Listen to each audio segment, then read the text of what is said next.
शास्त्री जी, आपको प्रणाम। और हमारे मन में एक विचार आया है, एक प्रश्न भी है।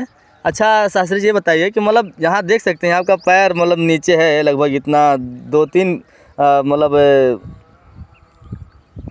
लगभग 1 फीट नीचे होगा आपका जो पैर है, लेकिन फिर भी साफ दिखाई दे रहा है आपका पैर। तो हमारा प्रश्न है कि शास्त्री जी, हमारे भारत में भी हम लोग तो नेपाल में घूमने के लिए आए हैं कुछ दिन के लिए, और हमारे मन में विचार आ रहा है कि हमारे भी इधर बहुत सारी नदियां हैं, जैसे गंगा जी हो गई। गंगा जी का तो पानी स्वच्छ ही रहता है, लेकिन ज़्यादातर अगर आप अगर पैर उसमें डालेंगे तो शायद पैर ना दिखाई दे, थोड़ा गंदगी हो जैसे। लेकिन यहाँ नेपाल में जो ये नदी है, इस नदी का नाम क्या है? इस नदी का नाम है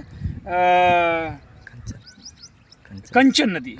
कंचन नदी। इस नदी का नाम कंचन नदी है। और देख सकते हैं कंचन जिस प्रकार से नाम है, शायद नदी भी उसी प्रकार से है। हमारा प्रश्न ये था कि हमारे भारत में जो नदियां हैं बहुत सारा मतलब उसमें गंदगी है, लेकिन यहाँ की जो मतलब जल है बहुत ही स्वच्छ और साफ़ दिखाई दे रहा है। इसको पी भी सकते हैं, पूरा देख सकते हैं, मतलब इसमें फ़िल्टर किया हुआ है पूरा एकदम, इसको पी सकते हैं ना, पूरा साफ़ है। बिल्कुल पी सकते तो हैं। हमारे यहाँ की नदियाँ इतनी मतलब गंदी क्यों हो गई हैं, क्योंकि और यहाँ की नदियाँ इतनी स्वच्छ क्यों हैं? आप जानते नहीं हैं, हमारे यहाँ लोग इतना ऐसा उद्योग कर लिए हैं कि आप यमुना जी का उदाहरण ले लीजिए जी। यमुना जी में कितना कचरा बहाया गया है। अभी मोदी जी जब उनका दिल्ली में सरकार बना है, तब उन्होंने यमुना जी को साफ करने के लिए एक अभियान चलाया। जी, कौन सा अभियान? स्वच्छता का अभियान चलाया है जी। स्वच्छता का अभियान चलाया है। कदाच अगर परिश्रम होगा, भाई धर्म योग्य हैं जी। और हमारे मोदी जी और योगी जी तो मानो हम उन्हें देवता ही समझते हैं। जी। इस कलयुग में नारायण के ही रूप में हम उन सबको देख रहे हैं। जी। जी।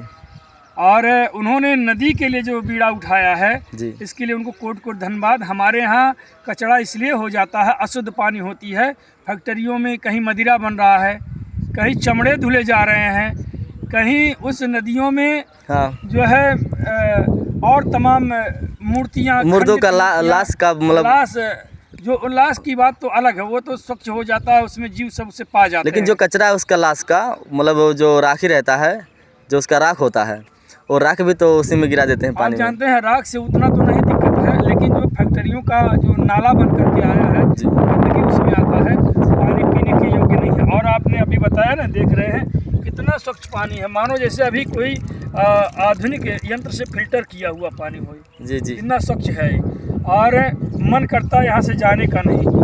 ये हमारे यहाँ अभी जो और साथ सुना है कि मतलब आप डेली इस नदी में ही आकर स्नान करते हैं और यहाँ पर भी अपना जो कार्य होता है नित्य कर्म करते हैं। इसी में हम आकर के पूजा करते हैं, स्नान करते हैं और यही मंजन करते हैं, सारा कुछ यही हम करते हैं। जी, हमारे टीम के द्वारा पता चला है कि मतलब हमारे जो शास्त्री जी हैं नल का पानी न पीते हैं, ना वहाँ पर स्नान करते हैं, सीधे ही नदी पर आते हैं और यहीं डेली अपना मतलब जो नित्य कर्म होता है यहीं पर करते हैं। और बड़ा ही मतलब यहाँ का गुणगान भी करते हैं। थोड़ा आपके हाथ में देख सकते हैं, इसमें क्या है?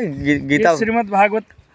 मतलब यहाँ पर नित्य कर्म करने के पश्चात आप वहाँ बैठ कर मतलब इसको पढ़ते हैं, इसका थोड़ा उच्चाटन भी करते हैं। जी। तो दोस्तों आप लोगों को हमारे शास्त्री जी का उपदेश कैसा लगा? अगर अच्छा लगा तो चैनल को सब्सक्राइब कीजिएगा और वीडियो को लाइक कीजिएगा। और यदि आपके सुनिए, मैं एक निवेदन करना चाहता हूँ। जी। आर्याव्रत के महाराज से। जी। आर्याव्रत के महाराज इस समय द्रौपदी मुर्मू हैं। अच्छा। और जी, राष्ट्रपति जी। उनके मंत्री जो हैं, हमारे प्रधानमंत्री जो हैं, मुख्य जो हैं हमारे प्रधानमंत्री श्री दामोदर दास मोदी साहब से निवेदन है। और हम अपने पूज्य श्री महाराज जी से जो पीठाधीश्वर गोरखनाथ के हैं, आदित्य नाथ जी से निवेदन है कि आप सब दोनों मिल करके हमारे भारतवर्ष के जो पुनीत नदियां हैं इनका कायाकल्प करें। इसी के साथ मैं दोनों को प्रणाम करता हूं और नमस्कार करता हूं। मन करता है कि उनका चरण चूम लूं। जी, बहुत बहुत धन्यवाद। चैनल को सब्सक्राइब जरूर कीजिएगा।